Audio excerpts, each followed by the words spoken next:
J'ai choisi l'Académie européenne de coaching parce que j'ai fait de nombreuses recherches pour trouver une école. Et c'était une des seules écoles qui proposait donc le cursus en distanciel, ce qui était important pour moi pour justement pouvoir suivre les cours tout en continuant à être au travail. Et c'est une des seules écoles qui proposait un cursus aussi complet en intégrant une spécialisation notamment et d'autres modules complémentaires qui vont nous permettre bien entendu de pouvoir œuvrer dans différents domaines du coaching.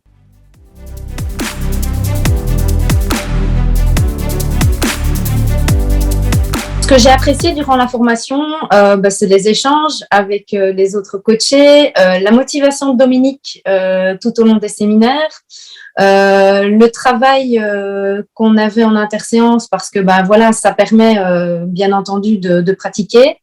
Je pense que c'est tout. Voilà.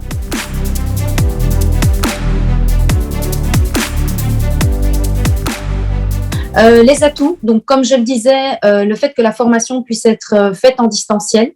C'est vrai que bon, avec le Covid, voilà, ça est devenu une tendance, mais voilà, c'est maintenant devenu une habitude.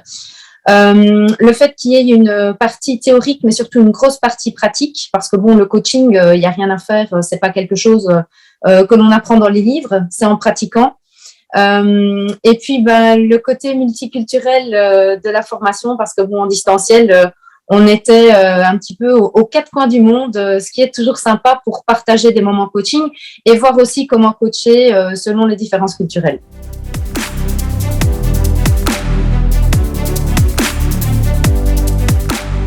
Alors, dans un avenir proche, même très très proche, ce sera l'application donc de cette formation dans le cadre de mon activité professionnelle principale. Donc, je vais être coach en entreprise pour justement pouvoir encadrer les collaborateurs au sein de la société où je travaille. Et j'envisage aussi de pouvoir déployer ça de manière complémentaire, puisque bon, j'ai une activité complémentaire déjà de coach sportif et je souhaiterais appliquer la théorie du coaching au coaching sportif.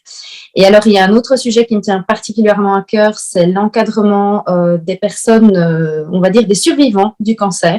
Donc ça, c'est un projet sur lequel je réfléchis, mais je n'en dis pas plus pour l'instant.